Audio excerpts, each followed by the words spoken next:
얘기해 주신 말씀 보도록 하겠습니다. 갈라디아서 6장 16절로 18절까지 말씀 보겠습니다. 갈라디아서 5장, 제가 6장이라 그랬죠. 5장 16절로 18절까지 말씀입니다. 제가 하나님 말씀을 한번 봉독하겠습니다. 내가 이르노니 너희는 성령을 따라 행하라. 그리하면 육체의 욕심을 이루지 아니하리라. 육체의 소욕은 성령을 거스르고 성령은 육체를 거스르나니 이 둘이 서로 대적함으로 너희가 원하는 것을 하지 못하게 하려 함이니라. 너희가 만일 성령의 인도하시는 바가 되면 율법 아래에 있지 아니하리라. 아멘. 지난주에는요, 자유의 바른 사용이라는 제목으로 성령께서 우리에게 자유를 주셨는데 그 자유를 육체의 기회를 삼아서 게으르고 방종에 빠지는 이들이 있었는데 자유를 바르게 사용한다라고 하는 것은 사랑으로 서로 종노릇하는 삶이다라는 것을 지난주에 말씀을 드렸고요. 오늘은 그렇다면 우리가 어떠한 삶을 살아야 되는지 너무나도 사도 바울 입장에서는 핵심적인 교훈이 오늘 본문에 주어지고 있는데 이것은 바로 성령을 따라 사는 삶이다라는 것이고요. 이것은 갈라디아서뿐만 아니라 사도 바울 서신서 곳곳에 나타난 사도 바울이 전하고 싶은 가장 핵심적인 메시지 가운데 하나입니다. 그래서 사실은 그 다음 구절까지 할까라고 생각을 하다가 이 세 구절이 너무나도 중요하기 때문에 따로 떼서 오늘 이 말씀만 나누도록 하겠습니다. 그런데 제가 말씀을 준비하면서 생각을 해보니까는요, 성령을 따라 사는 삶, 여러분 이것은 우리 모두가 동의하는 것이고 당연히 그렇게 해야 되는 것으로 아는 삶입니다. 그러나 안타깝게도 성령을 따라 사는 삶이 그렇게 많지 않습니다. 흔하지 않습니다.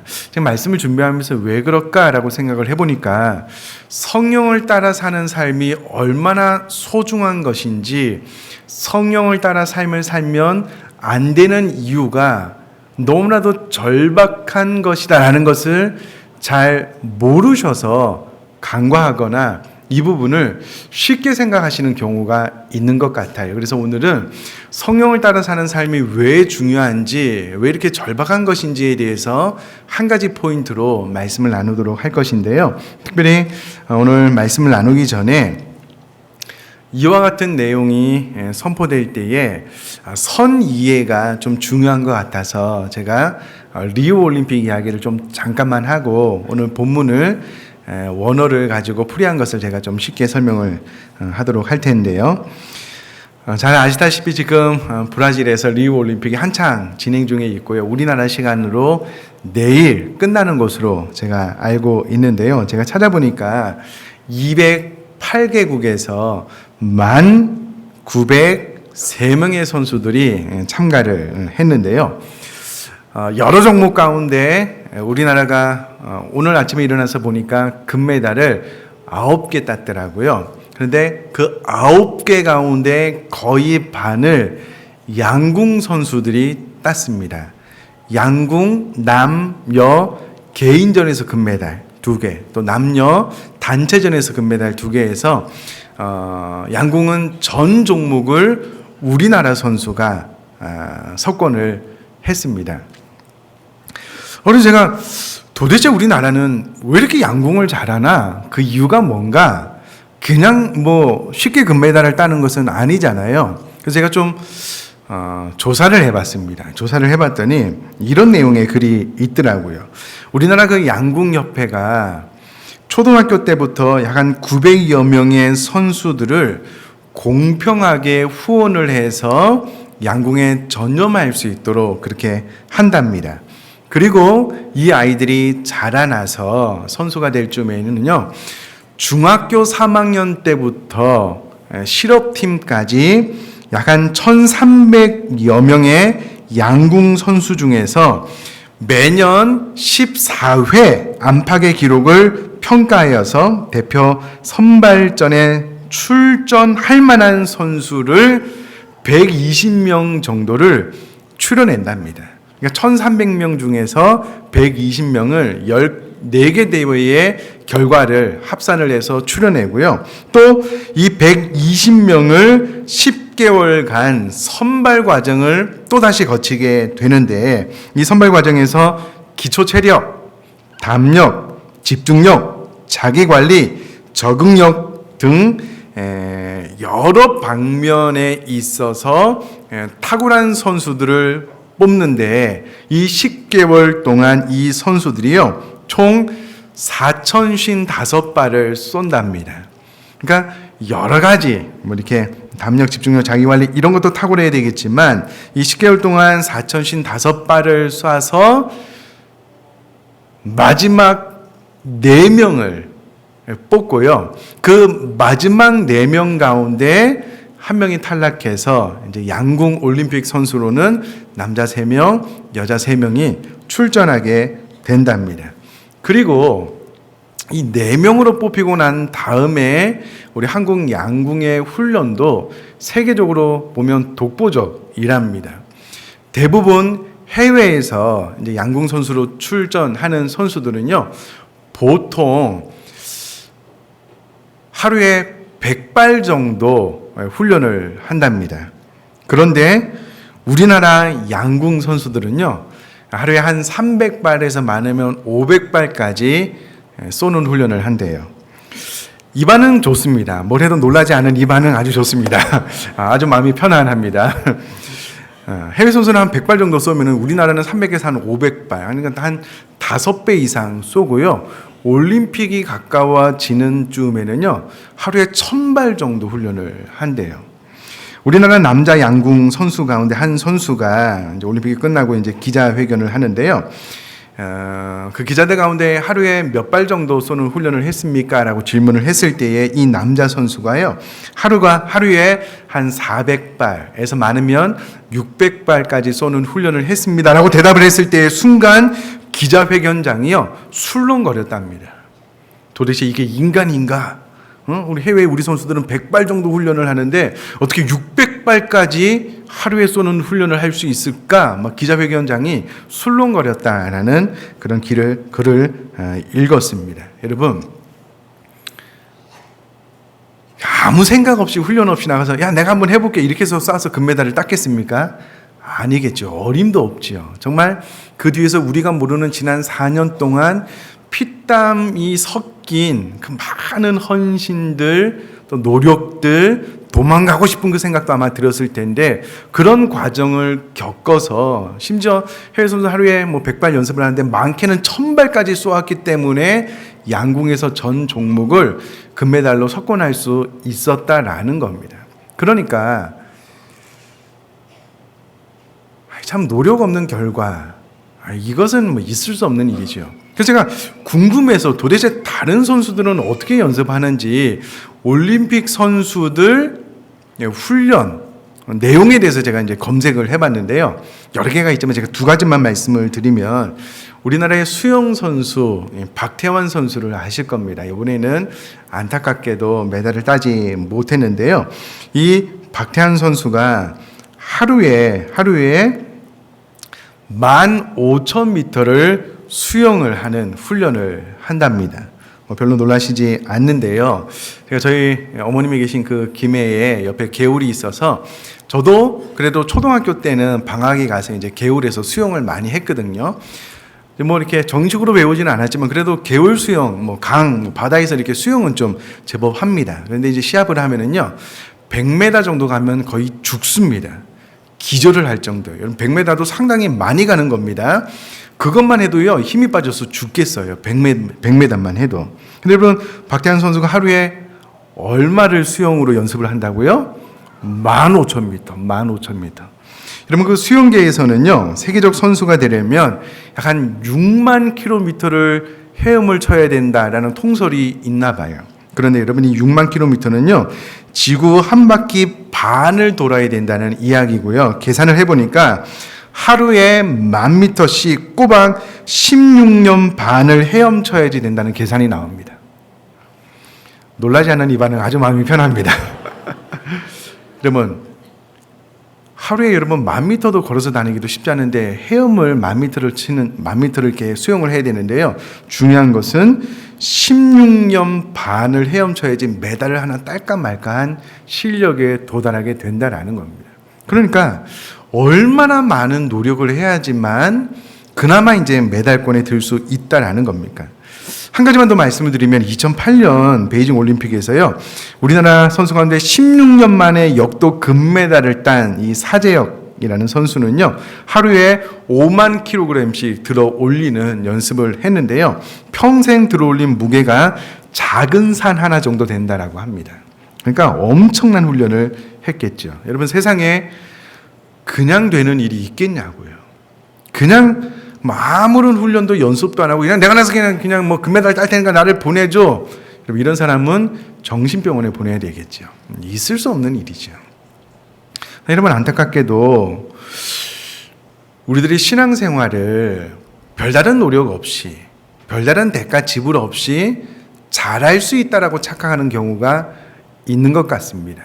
특별히 여러분, 우리 안에 있는 이 육체의 소욕이라는 것은요, 아담과 하와가 타락하고 난 이후에 자연스럽게 우리에게 되물림 되어서 우리는 원죄를 가지고 태어났고, 원죄로 말미암은 죄의 소욕이 너무나도 강력해서 누구도 자연인 그대로 두면 이 육체의 소욕을 이길 수가 없어서 죄만을 탐하는, 죄만을 찾아 추구하는 열정이 내 안에 너무나도 커서 그 누구도 이 육체의 소욕을 제어할 만한 힘이 없다라고 성경을 이야기를 하고요.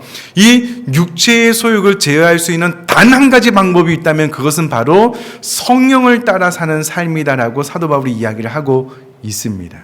여러분, 성령을 따라 삶이라는 것은 무엇일까요?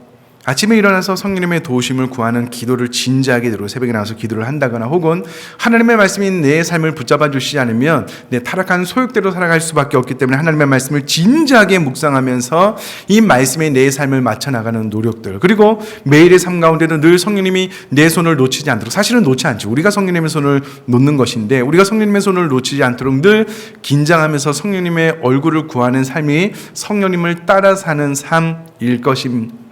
따라 사는 삶이라고 생각을 합니다.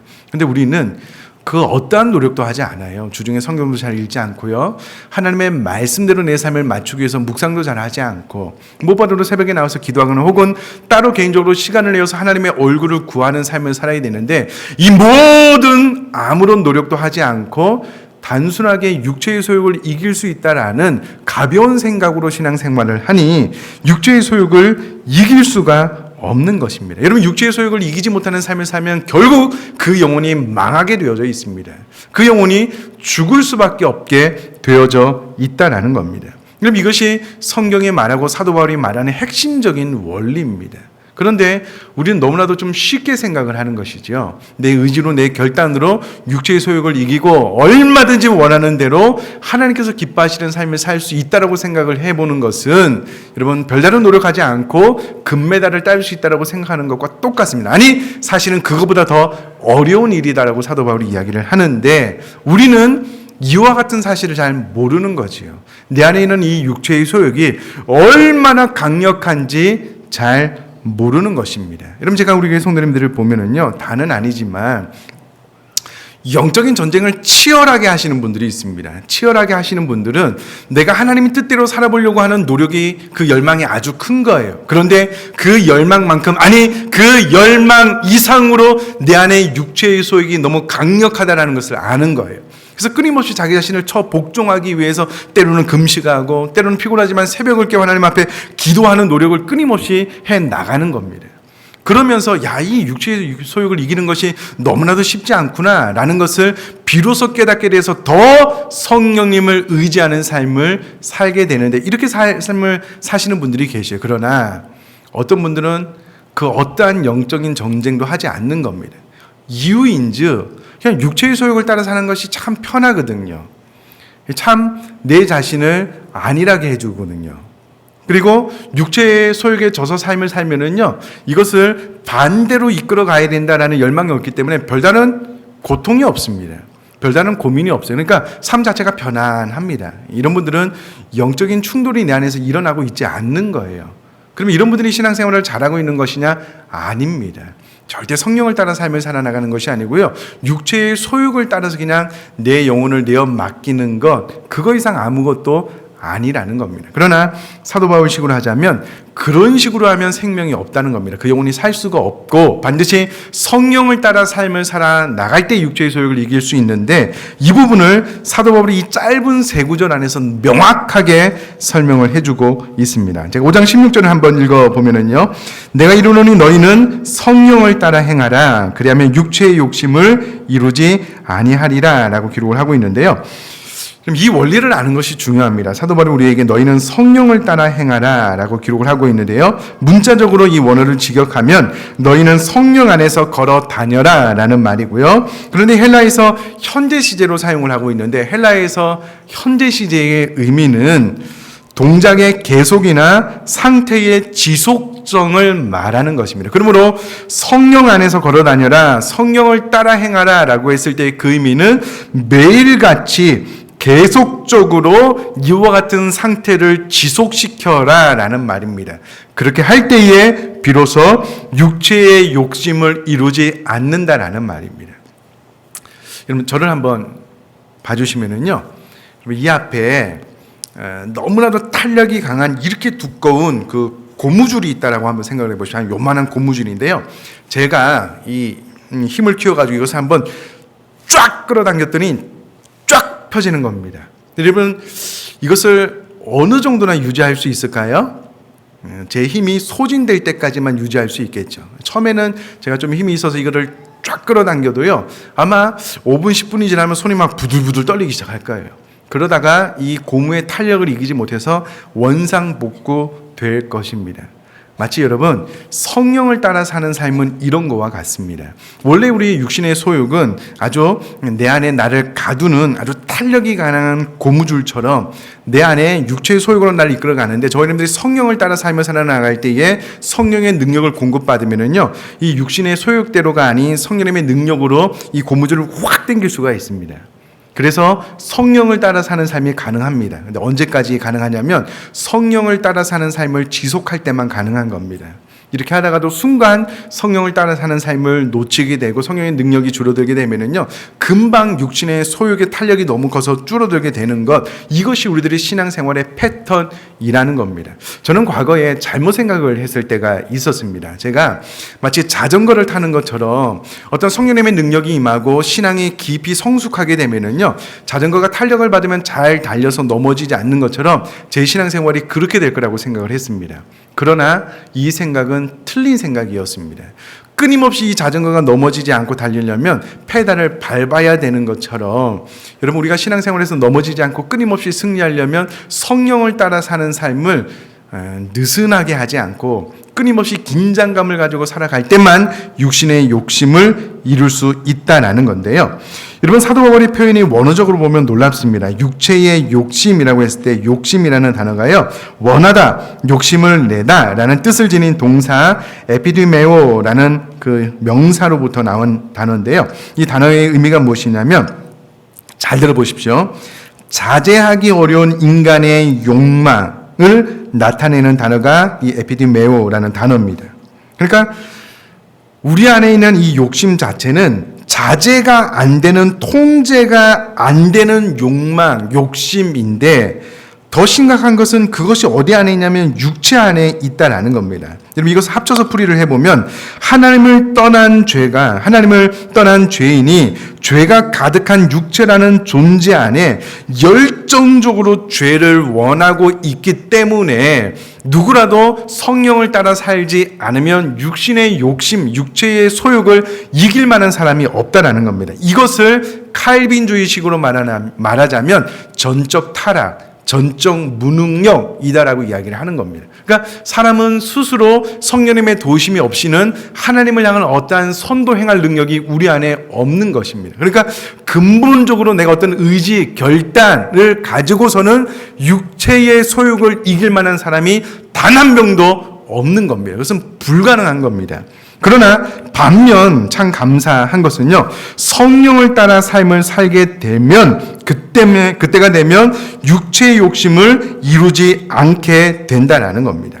그러면서 이 원리를 이렇게 설명을 하고 있는데요. 17절에 육체의 소욕은 성령을 거스리고 성령은 육체를 거스르나니 이 둘이 서로 대적함으로 너희가 원하는 것을 하지 못하게 하려 함이니라 라고 기록을 하고 있습니다. 그럼 저를 한번 봐주시면은요, 이 말 그대로라고 하면 우리 안에 지금 전쟁이 일어나고 있다는 겁니다. 어떤 전쟁이 일어나고 있냐면 내 안에 있는 두 가지 욕심, 성령을 따라 살기를 원하는 소욕과 육체를 따라 살기를 원하는 소욕이 내 안에 지금 끊임없이 전쟁처럼 일어나고 있다는 겁니다. 네, 여러분, 앞서 말씀드렸다시피 이것이 전쟁처럼 느껴지고 경험되어지는 분들도 계셔요. 그런데 신앙생활이 너무 편안하고 안일하게 느껴지는 분들도 계시다는 겁니다. 그런 분들은 육체의 소욕대로 대부분 이끌려서 삶을 살면 신앙생활이 그렇게 고민이 안 됩니다. 어렵지 않습니다. 그런데 성령을 따라 살려고 노력을 해본 분들은 다 아시겠지만 이 지긋지긋한 육신의 소욕이 내 자신을 잘 놓아주지 않아요. 성령을 따라서 내가 하나님 기뻐하시는 삶을 살려고 노력을 막 하다가도요, 어느 순간 육체의 소욕인 나로 하여금 이 안목의 정욕, 이생의 자랑, 이 모든 것들로 나를 이끌어가는 것을 경험하거든요. 그러니까 육신의 소욕이 막 거머리처럼 느껴지는, 이게 막 지긋지긋한 거예요. 언제쯤 내가 이 영향력으로부터 좀 자유할 수 있을까 끊임없이 고민하시는 분들은 성령을 따라 살기를 노력하시는 분들입니다. 그러나 신앙생활을 해도 아무런 고민이 없어요. 물론 진리 안에서 자유하게 되면 그럴 수 있겠죠. 이 고민을 좀 더 뛰어넘은 분들도 있다면 그럴 수 있겠죠. 그러나 그렇지 않으면 여러분, 대부분이 육신의 소욕에 이끌려 살면 제가 다시 한번 말씀드리지만 신앙생활에 고민이 없다니까는요. 이 지긋지긋한 이 육신의 소욕이 얼마나 강한지 전혀 인지를 못한다니까는요. 그러면 올림픽에 나가는 선수들이 4년 동안 피땀 흘리는 노력을 해야지 딸 수 있다라고 생각을 해야지만 노력을 할 거잖아요. 그렇잖아요. 또 대부분 그런 인식이 있고 신앙생활도 마찬가지 아니겠습니까? 이 육신의 소욕이 너무나도 강력해서 내 힘으로 이길 수 없다라고 판단되어지는 순간 하나님의 은혜를 구하겠죠. 기도의 자리로 나오겠죠. 의지적으로. 그것이 힘들고 어렵지만. 그러나 이와 같은 인지가 없어요. 이와 같은 생각이 없는 겁니다. 그러니까 굳이 기도할 이유가 없지요. 굳이 하나님의 말씀을 묵상하면서 이 말씀대로 내 삶을 맞춰 나가기 위해서 몸부림칠 이유가 없지요. 너무 쉽게 생각하는 거지요. 그러면 성령을 따라 삶을 살지 못하게 되고요, 성령께서 우리에게 주시는 진리 안에서 우리가 자유하지 못하게 된다는 겁니다. 그러나 반면 성령을 따라 삶을 살아가는 사람들은 반드시 이 둘이 서로 우리 마음에서 대적을 해서 내 마음에 전쟁이 일어나고 있다는 겁니다. 여러분, 이렇게 설명을 드리면 이해가 편할 수 있을까요? 집에서 남편이 너무나도 사랑해서 아내와 결혼을 했는데 아내가 본인의 엄마, 아내 입장에서는 시어머니와 심각한 갈등이 있는 겁니다. 눈에 보이지 않는 전쟁이 일어나는 거예요. 근데 남편은 전혀 몰라요. 늘 싱글벙글이에요. 그 문제의 심각성을 몰라요. 그러면 그 아내가 속이 터질까요? 속이 안 터질까요? 속이 터지겠죠. 여보, 제발 우리 집안의 문제의 본질을 좀 알아라. 응? 내가 지금 당신의 어머니, 시어머니가 얼마나 이 내적 갈등이 심한데 이것을 풀어주기 위해서 당신이 좀 노력을 해야 되는데 왜 이렇게 눈치가 없냐, 답답하다, 이렇게 되지 않겠습니까? 그럼 내 안에 끊임없이 영적인 전쟁이 일어나고 있는데 우리는 몰라요. 이것은 신앙생활에 큰 오점을 남길 수 있다라는 겁니다. 여러분, 하나 감사한 것이 무엇이냐면요, 우선은 17절 하나만 짚고 넘어가면 이게 무엇일까? 17절 말씀 보면 중반절 이후에요. 이들이 서로 대적을 하는데 너희가 원하는 것을 하지 못하게 하려 함이니라 라고 기록을 하고 있는데, 여기서 말하는 너희가 원하는 것은 무엇일까? 라는 질문을 한번 던져봅니다. 그러면 대답이 쉽지는 않습니다. 일단 1차적인 해석은요, 우리 안에 두 가지 소욕이 있다는 겁니다. 하나는 성령의 소욕, 하나는 육체의 소욕이 있는데 우리 안에 두 가지 다 소욕을 품고 있어서 성령의 소욕이 있을 때는 육체의 소욕이 방해를 하고 또 육체의 소욕을 품을 때는 성령의 소욕이 방해를 해서 너희들이 원하는 것을 하지 못하게 하려 합니다 라는 이런 1차적인 해석도 가능한데, 제가 봤을 때 두 번째 해석이 더 맞습니다. 두 번째 해석은 성령이 주시는 새로운 성품으로 인한 선한 욕망이 거듭난 그리스도인들에게는 생겨나게 되었는데, 성령으로 말미암아 거룩한 선한 욕망을 가졌을 때에 그것이 바로 우리가 원하는 것이고요. 이 원하는 것을 하지 못하게 하기 위해서 육체의 소욕이 역사한다라고 해석을 하면 더 맞겠습니다. 그러나 앞의 해석도 뒤의 해석도 다 가능한 해석입니다. 중요한 것은요, 어느 견해가 맞다 이것을 따지기 이전에 중요한 것은 거듭난 성도라고 할지라도 그 모든 성도 안에는 죽을 때까지 성령의 소욕과 육체의 소욕이 공존한다라는 겁니다. 이런 어느 순간 내가 신앙생활을 깊게 하면은요, 육체의 소욕을 다 멸하여 없애버릴 수 있다 없다요? 없다요. 그것은 안 되는 겁니다. 이것은 우리가 죽을 때까지 가지고 가야 되는 마음이고 싸워야 되는 싸움입니다. 다만 그 모든 순간 가운데 우리가 성령을 따라 사는 삶으로 말미암아 성령님의 강력한 능력이 부어지면 육체의 소욕을 능히 이길 수 있다라는 겁니다. 그런데 자, 마지막으로 핵심적인 거 또 18절 말씀 보면은요, 너희가 만일 성령의 인도하시는 바가 되면 율법 아래 있지 아니하리라 라고 기록을 하고 있는데요, 너희가 만일 성령의 인도하시는 바가 되면이라고 해서 여기서 가장 핵심적인 바는 자발적인 순종입니다. 그러니까 성령께서 우리를 강력하게 주권적으로 우리를 붙잡아 주실 때도 있지만, 그러나 대부분은 우리가 자발적으로 우리 자신을 하나님 앞에 내어드릴 때에 성령의 인도하시는 바가 되기 때문에 저희 여러분들이 의지를 가지고 성령님의 손을 붙잡는 것이 중요하다라는 그런 의미가 되고요. 또 성령의 인도하시는 바가 되면 율법 아래에 있지 아니하리라라고 기록하고 있는데, 그럼 이것이 자칫 이 한국적인 표현에 의하면 성령님의 인도하신 바가 되면 율법 아래에 있지 아니하리라라는 것이 마치 동등선상에 있는 듯한 그런 느낌을 받는데, 여러분 절대 그렇지 않습니다. 이것을 원어로 보면은요, 완전히 성령님의 인도하시는 바가 되면 율법 아래 있을 필요가 없을 정도로 성령님의 인도는 강력하다라는 그런 의미가 됩니다. 그러니까 우리가 우리 힘으로 말미암아서는 육체의 소욕을 도무지 이길 수는 없지만, 그러나 성령님이 임하게 되고 성령님의 인도를 받게 되므로 성령님의 능력이 임하게 되면은요, 이 육체의 소욕을 이기는 것은 쉽다라는 겁니다. 간단하게 이길 수 있다는 그런 의미입니다. 그러므로 저희 여러분들이 집중해야 될 것이 무엇이냐면, 나는 매일의 삶 가운데 성령님을 내가 자발적으로 따라 나가는 삶을 살고 있느냐, 이것만 집중해서 잘 감당을 하게 되면 육체의 소욕을 이기지 않고 또 율법 아래에 있지 않게 될 것이다 라고 이야기를 하고 있는 것입니다. 자, 그러면 율법 아래에 있다는 것도 좀 우리가 생각을 해봐야 되겠는데요. 여기서 말하는 율법은 구약 성경 모세 오경을 포함한 유대인들이 성경에도 없는 많은 것들을, 조항들을 만들어 놓어서 그것 아래에 있어서 율법의 정죄에 갇혀서 우리가 성령을 따라 삶을 살게 될 때는 자연스럽게 나오는 진리의 성령 안에서 자유케 되는 삶이 우리 가운데 주어지겠지만, 그러나 성령을 따라 삶을 살지 않으면 율법 아래에 있게 되고 율법의 정죄 아래에 있게 되고, 이것은 포괄적으로 과거에 있었던 우리들의 아픔과 상처를 결단코 벗어나지 못하게 된다는 그런 말도 됩니다. 자, 제가 이제 마무리를 지을 텐데 여러분 저를 한번 봐주시면 좋겠습니다.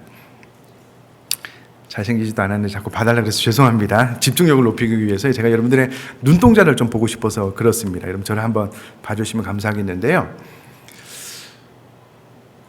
그럼 제가 지난 10년 동안 우리 의정부 비전교회를 목회하면서 정말 감사한 것은요, 신앙생활을 이 하나님의 말씀대로 제대로 하신 분들이 많으셔요. 그래서 10년이 지난 지금 정말 진리 안에서 본인의 모든 아픔과 상처, 율법의 저주, 정죄로부터 완벽하게 자유함을 누려서 진리의 성령 안에서 이 세상 그 무엇으로도 어떻게 설명할 수 있는 자유함을 누려서 신앙생활 하시는 분들이 제법 있습니다. 제법 많으셔요. 마음속으로 제가 목사 된 것이 정말 자랑스럽고 감사하고 행복합니다. 그런데 여러분, 어떤 분들은 제가 지난 10년을 바라보면서 진리의 성령이 이끄시는 곳으로 나아가면 완벽한 자유를 경험하게 되는데, 이곳까지 나아가지 못하니까 여전히 율법 아래 과거의 어떤 사건, 사람, 상처 안에 갇혀 있는 분들을 간혹 봅니다. 마치 율법의 저주 아래에 있는 것처럼 과거의 아픔과 상처의 그늘을 아직도 벗어나지 못하는 거예요. 그런 분들을 가끔 볼 때마다 정말 마음속 깊이 너무 안타깝습니다. 속이 막 아려와요.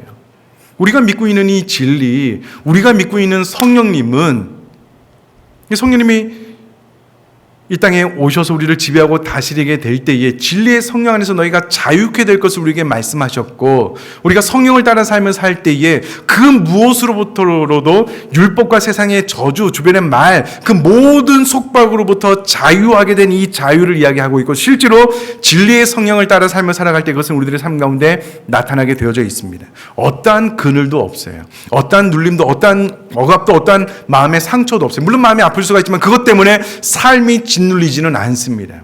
근데 여러분, 진리의 성령을 따라서 삶을 살아나가지 못하면 율법의 저주 아래 묶일 수밖에 없는 것처럼 어떤 과거의 아픔, 상처, 현재의 내가 극복해내기 어려운 어떤 무거운 짐들로 인한 그 자유함이 없는 겁니다. 그럼 사도 바울은요, 사방으로 우겨싸임을 당하였습니다. 늘 죽음의 위기에 처해 있었습니다. 여러분, 사도 바울이 보험 들고 선교 다녔을까요? 무슨 생명보험, 의료보험이 있었을까요? 아니요. 예수님도 반세기에 성전세 낼 돈도 없었습니다. 아무 내일에 대한 보장이 없었습니다. 모든 제자들도 마찬가지였습니다. 그러나 그것과 상관없이 사방으로 우겨싸임을 당하여도 쌓이지 않는 겁니다. 진리 안에서 자유한 삶이 있는 거예요.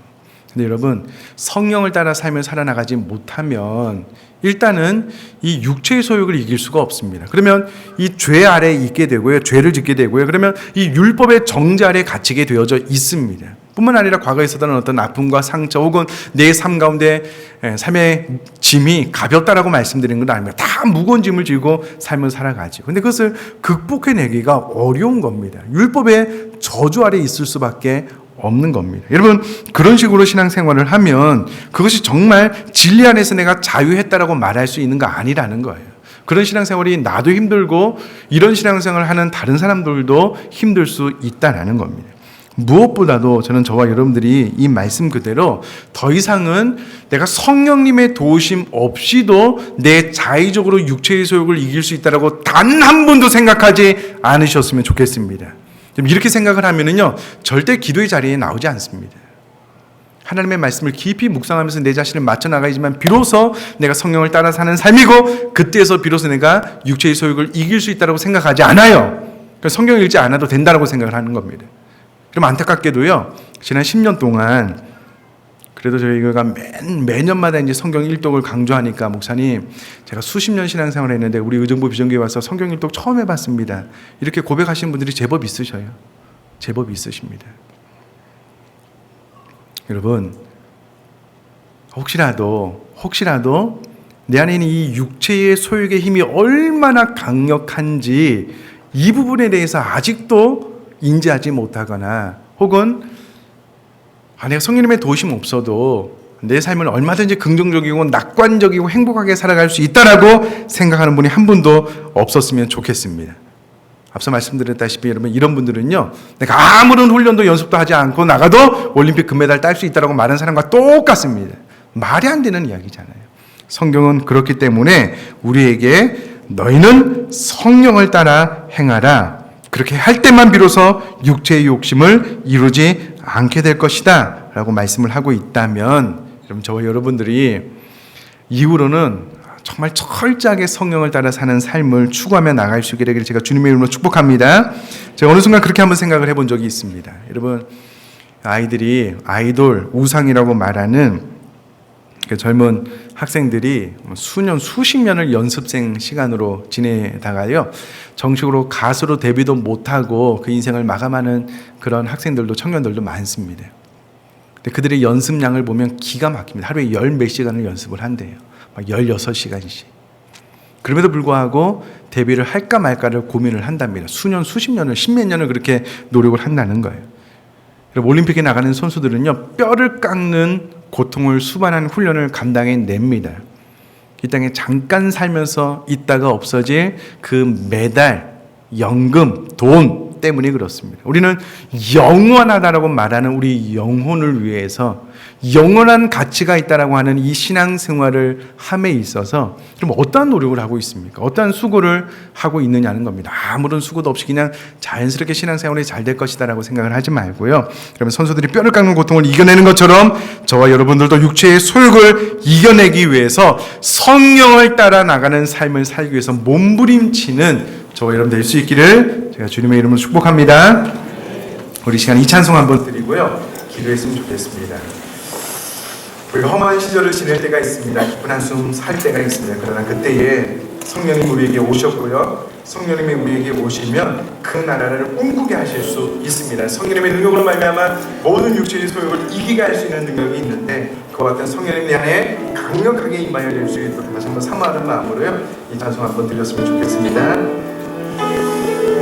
허무한 시절 지날 때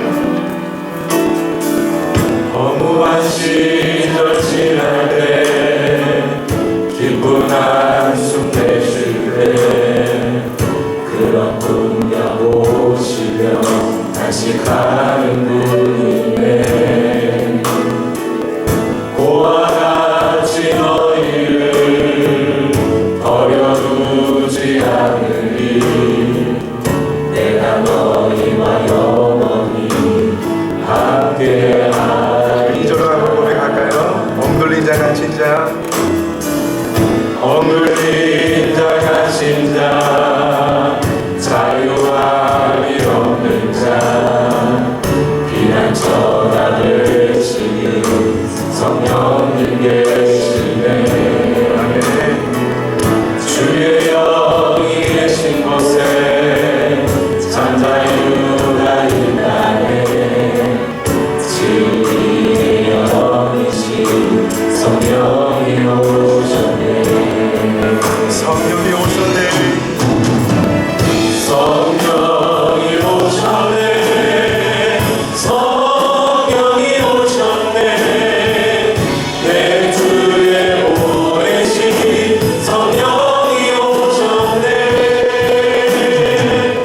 우리 인생 가운데 친히 찾아오셔서 그 나라 꿈꾸게 하시네. 하늘 향해서 성령을 한번 더 고백했으면 좋겠습니다. 성령이 오셨네. 성령이 성령이 오셨네. 내 주에 보내신 성령이 오셨네. 우리 인생 가운데 친히 찾아오셔서 그 나라 꿈꾸게 하시네. 사랑하는 성도님들, 이 시간에 우리가 할 수 있는, 우리가 표현할 수 있는 가장 간절한 마음을 담아 하나님 앞에 한번 기도했으면 좋겠습니다.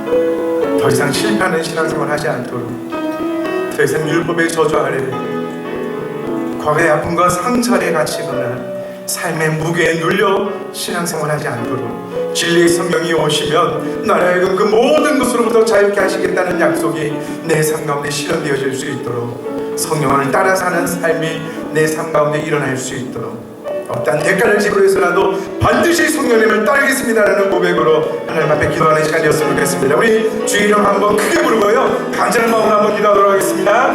주여